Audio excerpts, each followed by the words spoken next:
अब मैं गुजारिश करूँगा मरकज़ी जमात अहले सुन्नत सूबा सिंध के सीनियर नायब अमीर मोहतरम हज़रत क़िबला पीर तरीक़त पीर सैयद ज़ियाउल्लाह शाह साहब जिलानी दामत बरकातुहुल आलिया को कि आप तशरीफ़ लाएँ और अपने ख्यालात का इजहार फरमाएँ। हज़रत का नारों से इस्तकबाल कीजिए। नारा तकबीर, नारा रिसालत, ताजदार खत्म नबूवत।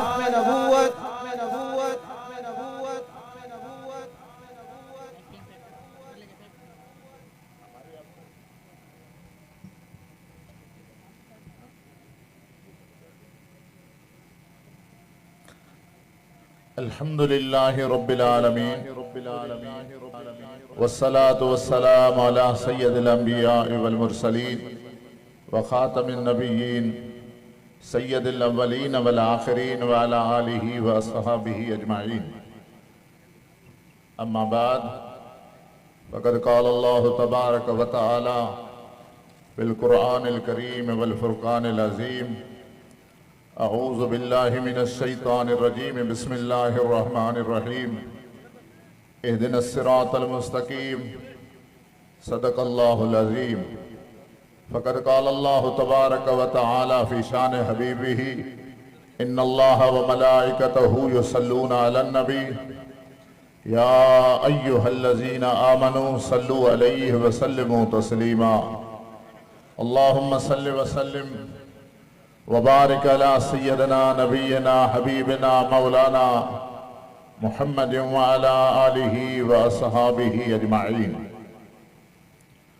या साहिबल जमाल व या सय्यदल बशर मिन वजहिकल मुनीर लक़द नव्वरल कमर ला यमकिनु सनाउ कमा कान हक़्क़ुहु बअद खुदा बुज़ुर्ग तोई। किस्सा मुख्तसर।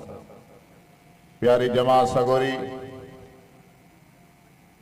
स्टेज पे मौजूद कायदे अहले सुन्नत, फ़ख्र अहले सुन्नत, जान अहले सुन्नत, अमीर अहले सुन्नत हज़रत क़िबला मुफ्ती मोहम्मद जान नईमी साहब, बिरादर अकबर हज़रत क़िबला पीर सैयद ज़मीर हुसैन शाह साहब, कराची मरकज़ी जमात अहले सुन्नत जा सरपरस्त आला हज़रत क़िबला मुफ्ती नज़ीर अहमद जान साहब, अल्लामा ज़ुबैर अहमद हज़ारवी साहब, अल्लामा फ़याज़ अहमद साहब ऐं ॿिया जेतिरा बि उलमा मशाइख़ बुज़ुर्गान दीन सभिनी जी ख़िदमत में अस्सलामु अलैकुम व रहमतुल्लाहि व बरकातुहू।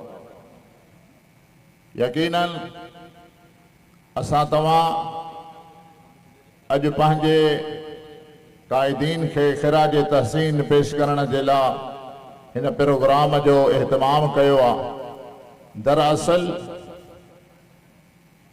प्रोग्राम जो कॉन्फ्रेंस जो जेको उन्वान आहे उहो आहे ताजदार ख़त्म नबूवत कॉन्फ्रेंस। ही अहिड़ो टाइटल आहे जो असां तव्हां फ़क़ति इन टाइटल जा ग़ुलाम थी रहूं, सिपाही थी रहूं त तव्हां असांजे लाइ ॿिन्ही जहाननि जी इज़त आहे। तारीख़ गवाह आहे त जिन जिन बुजुर्गन उलमान ख़त्म नबूवत ते पहरो ॾिनो आहे, अल्लाह ताला उन्हनि खे हिन जहान में बि हुन जहान में बि सुरख़ुरू फरमायो आहे। नंढड़ो मिसाल असांजे बर सग़ीर में उन ज़माने में हज़रत क़िबला पीर मेहर अली शाह साहब हिन कादियानत जे फितने ख़िलाफ़ उथी खड़ा थिया। अल्लाह ताला उन जीलानी जवान जे दर ते अॼु बि लखें माण्हू मोकिले पियो। या जी करे हीअं चवां त क़ाइदे मिल्लत इस्लामिया अल्लामा शाह अहमद नूरानी सिद्दीकी नव्वर अल्लाह मरकज़हू जंहिं ख़त्म नबूवत ते पहिरो ॾिनो, अॼु उहो दुनिया मां हलियो वियो आहे। पर तव्हां असां सभु हज़रत क़ाइदे मिल्लत इस्लामिया खे उन अलकाबन अल्फाज़न सां ऐं बेहतरीन अंदाज़ सां उनखे यादि करे रहिया आहियूं। तव्हां असां हिन मिशन में शामिल थींदासीं, यकीनन मक़बूल बारगाह इलाही बि बणबासीं त मक़बूल बारगाह रिसालत बि बणबासीं। ज़ाहिरी तौर ते ही फरीज़ो हर हिक जो आहे, हर एक मुसलमान जो आ, पर असांजा उलमा सगोरा असांजा कायदीन हमेशा तव्हां खे सुजाग रखण जे लाइ ही महफ़िलूं ही कॉन्फ्रेंसूं कनि था त जीअं माण्हुनि में इन शइ जो ख्याल रहे। वैसे भी पाकिस्तान की गवर्नमेंट वटि जेको ही कानून पास आ सन 74 जो कादियानिन जे काफ़र जो 7 सितंबर वारो, मां हिन स्टेज तां हुकूमत पाकिस्तान के चवंदुसि त तव्हां 7 सितंबर ख़त्म नबूवत जे कानून जे ॾिहाड़े खे सरकारी तौर ते मल्हायो, सरकारी तौर ते मल्हायो वञे त जीअं असांजे ईंदड़ नस्लनि खे, स्कूल वारनि खे, कॉलेज वारनि खे ऐं आम अवाम नास खे इन शइ जी ख़बर हुजे त इन ॾींहं जो मक़सदु छा आहे। यकीनन तव्हां तालिब इल्म मदरसे जे कंहिं बि तालिब इल्म खां जेकॾहिं इन मुतल्लिक़ को सुवाल कंदो त उहो तव्हांखे 100,000 दलील ॾेई सम्झाईंदो त ख़त्म नबूवत छा आहे। पर अफ़सोस सां असां जेकॾहिं कंहिं कॉलेज जे कंहिं स्कूल जे ॿार खां जेके दुनियावी असरी तालीम पढ़नि था उन्हनि खां पुछूं त ख़त्म नबूवत छा आहे त उन्हनि वटि इन जो को भलो जवाब न हूंदो। अल्लाह ताला असांजे कायदीन जो सायो असां तव्हां सभिनी जे मथां सदा दाइम ऐं क़ाइम फरमाए त उहो हमेशा ही प्रोग्राम करे तव्हां असांजे दिलनि में ईमान जो जज़्बो भी पैदा कनि था ऐं इन तरफ़ ख्याल भी रखाइनि था त जीअं तव्हां असां इन पंहिंजे कामिल मिशन ते हमेशा रहूं ऐं इन जे लाइ हमेशा सिपाही जे तौर ते ख़िदमतूं सर अंजाम ॾियूं।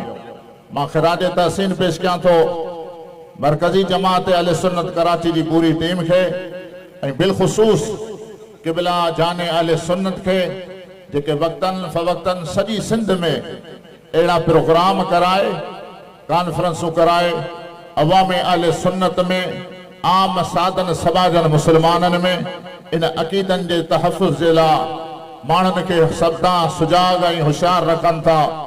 हज़रत क़िबला जाने अहले सुन्नत पूरी सिंध में कॾहिं दिफ़ाए सहाबा जे नाले सां, कॾहिं ख़त्म नबूवत जे नाले सां, कॾहिं मोहब्बत अहल बैत जे नाले सां हमेशा ही कावशूं कोशिशूं करे कॉन्फ्रेंसूं कनि था त जीअं अवाम अहले सुन्नत वटि जेको पैगाम आहे उलमा जे तरफ़ां उहो सही नमूने पहुची सघे।